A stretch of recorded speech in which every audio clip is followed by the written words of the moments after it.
Good morning friends. आज हम करेंगे लेक्चर नंबर 2। लेक्चर नंबर 2 इसलिए ज़्यादा इम्पोर्टेंट है क्योंकि ये आपकी कैलकुलेशंस को काफ़ी फास्ट कर देगा अगर आप मेरी बताई गई अप्रोच को फॉलो करते हैं। और फ्रेंड्स, वीडियो को शेयर, सब्सक्राइब और लाइक करना ना भूलें। उसका कारण है कि ये एक इनिशिएटिव है उन बच्चों के लिए जो महंगी पढ़ाई नहीं अफोर्ड कर सकते। महंगी पढ़ाई का मतलब ये है कि जिनके रास्ते में पैसा बाधा ना बने और वो आराम से इजीली अच्छी गुड क्वालिटी कंटेंट के साथ पढ़ाई कर लें। ठीक है, तो अब हम देखेंगे कि इस लेक्चर की हमें ज़रूरत क्या पड़ी। इस लेक्चर की इम्पोर्टेंस सबसे बड़ी बात यह है कि इससे हम अपनी कैलकुलेशंस को काफ़ी फास्ट कर सकते हैं। बस ये है कि जो चीज़ें मैं बता रहा हूँ उनको स्टेप बाय स्टेप आप फॉलो करते रहें। ठीक है, तो देखते हैं अब आगे क्या पढ़ना है हमको। जैसा कि यहाँ दिख रहा है टेबल्स हम 2 से 20 तक तो याद करेंगे ही करेंगे, इससे ज़्यादा जितना हो सके वो भी करेंगे। ठीक है, मैंने तो यहाँ 21 तक याद किया था क्योंकि 21 तक के बाद मैं उसको अपने आप सही से सॉल्व कर लेता था, या मैंने जो भी ट्रिक्स टेक्निक्स आगे मैं बताऊंगा आपको, मैं उनके द्वारा निकाल लेता था। ठीक है, फिर स्क्वायर रूट दिए हुए हैं, देखो स्क्वायर मतलब स्क्वायर के बारे में हम पढ़ेंगे। स्क्वायर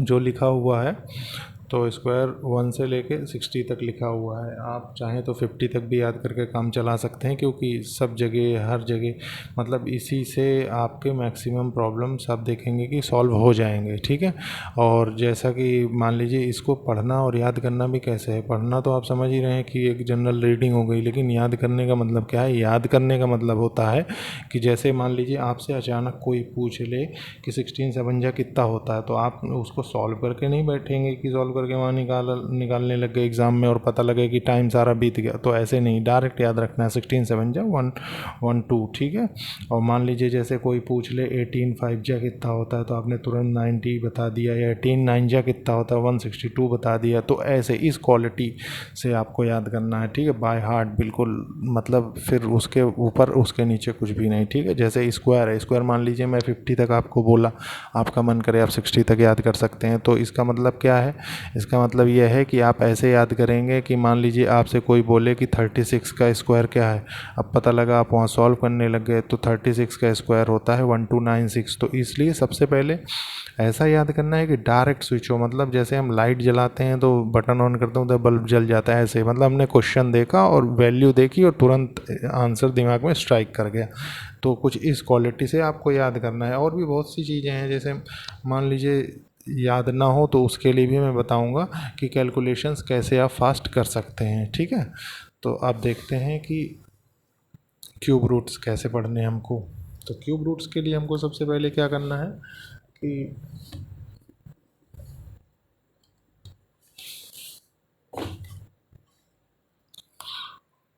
क्यूब रूट्स के लिए हम क्या करेंगे कि 25 तक हम क्यूब रूट्स याद करेंगे। उसके बाद फिर जो भी होगा उसको सॉल्व करके, या और भी वेरियस मेथड्स होते हैं जिससे हम निकाल लेंगे। ठीक है, तो सबसे पहले हम गौर करेंगे कि क्यूब रूट हमें पढ़ने कैसे हैं।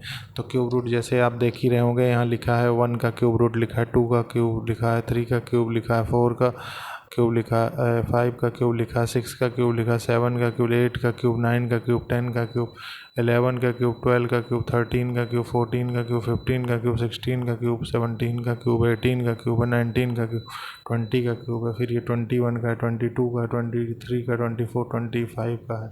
देखिए फ्रेंड्स, मैंने ऐसे इसलिए लिखा है क्योंकि इस तरीके से आप प्रैक्टिस कर सकते हैं। नहीं समझाने वाले टीचर्स आपको ऐसे भी लिख सकते हैं 1 cube equals to 1, 2 cube equals to 8, 3 cube equals to 27। तो जितना शॉर्ट नोट्स हो सके आप बनाएं, वो आपको ज़्यादा बेनिफिशियल होगा। नहीं पता लगा कि आप नोट्स बनाते बनाते पूरा एक रजिस्टर ही भर डाले और नोट्स आपके कंप्लीट नहीं हुए, तो वो भी आपके लिए एक दिक्कत का कारण बन सकता है। ठीक है, तो सबसे पहले समझें इस चीज़ को, और जितना मैं बता रहा हूँ इससे ज़्यादा कभी जनरली पूछा नहीं जाता है, और एक आध क्वेश्चन कभी टकरा गया तो बात अलग है। ठीक है, और याद भी मैं बता रहा हूँ कि किस क्वालिटी से करना है। क्वालिटी ऐसी रखनी चाहिए कि जैसे मान लीजिए आपसे कोई पूछ ले 12 का क्यूब क्या होता है, पता लगा आपने तुरंत बोल दिया 1728। अब जिसको नहीं पता वो सॉल्व कर रहा है। फिर ऐसे ही मान लीजिए किसी ने पूछ लिया कि 24 का क्यूब क्या होता है, अब जिसको याद है उसने तुरंत बता दिया 13824, और जिसको नहीं याद है वो पता लगे सॉल्व कर रहा है। तो ये है मतलब कि आदमी को बिल्कुल सिस्टमेटिक अलाइंड वे में एक ऑर्गेनाइज्ड वे में स्टडी करनी चाहिए। ऐसे नहीं करनी चाहिए कि पता लगे कि वो मतलब बिल्कुल अनऑर्गेनाइज्ड की तरीके से स्टडी कर रहा है और उसका कोई मतलब नहीं निकल रहा है।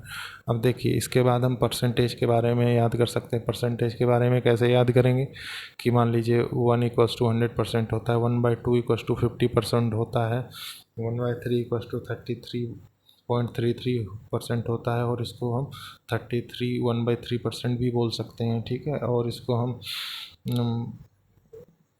इसके अलावा जो भी इसके मतलब जो भी क्वेश्चन में गिवन होगा उसको हम कन्वर्ट कर लेंगे। ठीक है, तो जैसे 1/4 हो गया, 1/4 25 के बराबर, 1/5 20% के बराबर, 1/6 16.66% के बराबर है 16, और ये 16 2/3 के बराबर भी होता है। 1/7 हो गया, मान लीजिए 14.28 हो गया, और ये 14 2/7% के बराबर होता है। 1/8 जो है वो 12 1/2% के बराबर होता है।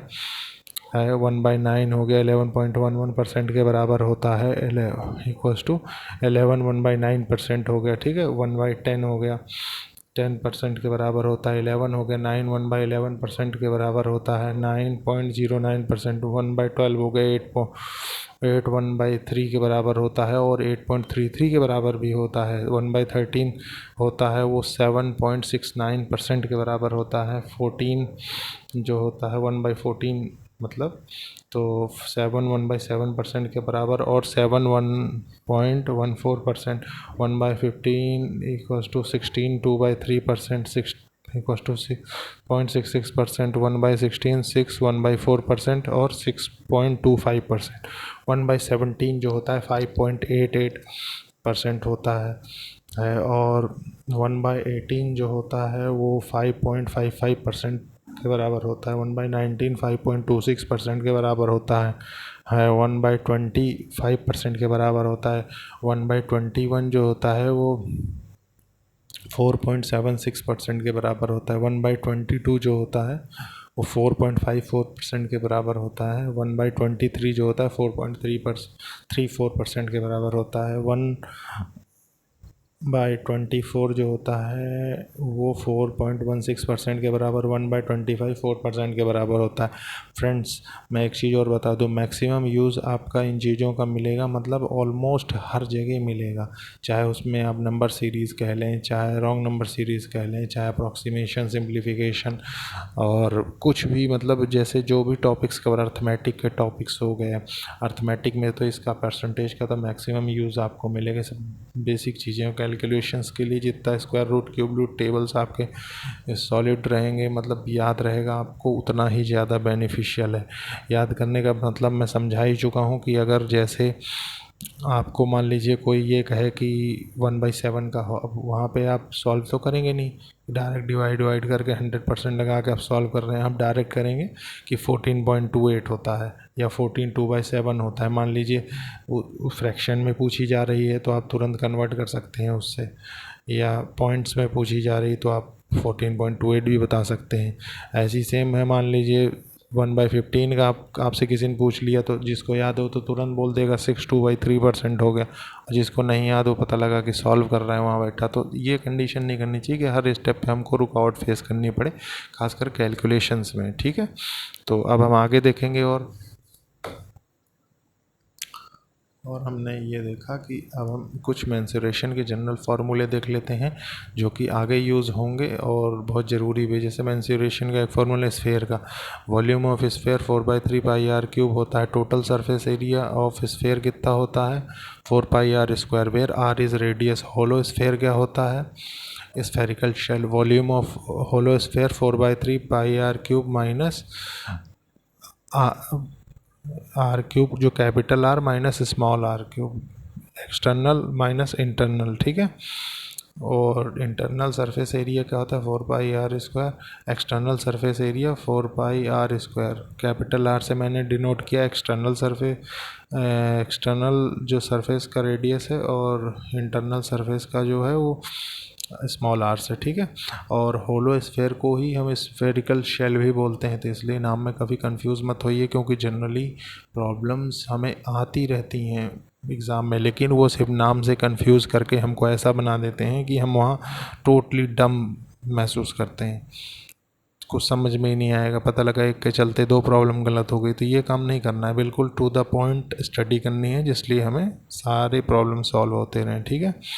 देखिए जैसे हेमिस्फेयर हो गया तो वॉल्यूम ऑफ इज 2/3πr³ हो गया, total surface area of hemisphere हो गया 3πr², curved surface area of hemisphere हो गया 2πr², where R is radius, ठीक है। क्यूब हो गया, cube of volume of cube A cube, diagonal of A cube a√3 हो गया, total surface area of cube 6a²। Surface area ये होता है, ये वाले एरिया, ये जो है ये सब, ठीक है। उसके बाद lateral surface area, lateral surface area सिर्फ बगल वाले काउंट होते हैं, ये वाले, ठीक है, या ये वाले जी देखने के एक्सिस के अलॉन्ग होता है, जैसे हम देखेंगे उसमें, ठीक है। उसके बाद हम आगे देखेंगे, आगे हमारे क्यूबॉइड आ गए, क्यूबॉइड, ठीक है।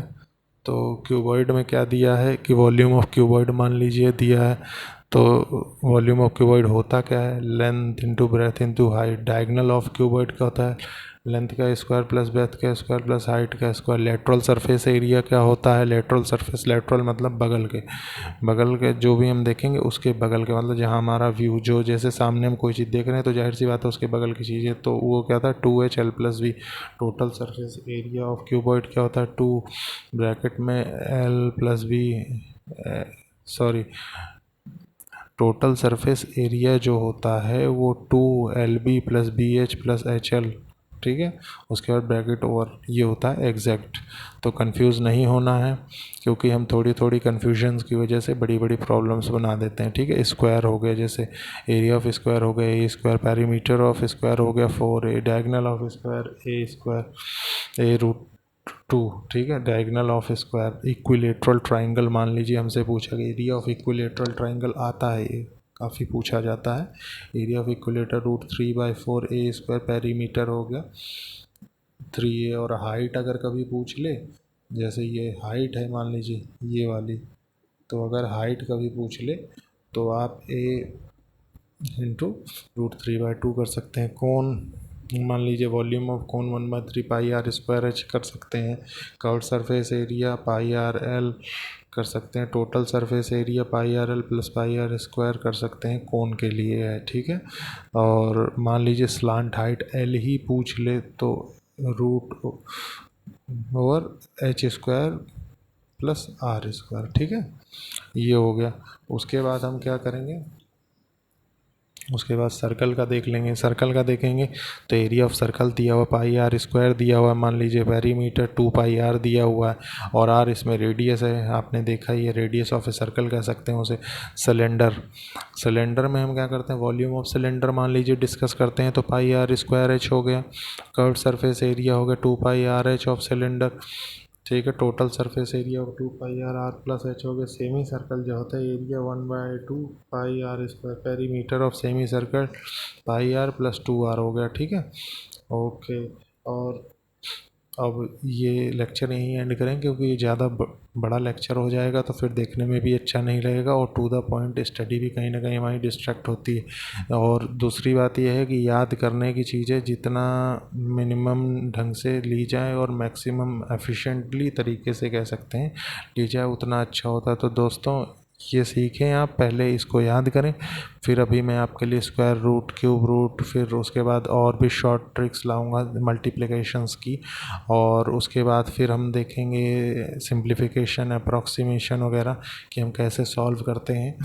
तो ये सब ज़रूरी है कि हम स्टेप बाय स्टेप सारी चीज़ें सीखते रहें, और उसके लिए ये भी सही है कि आप लेक्चर को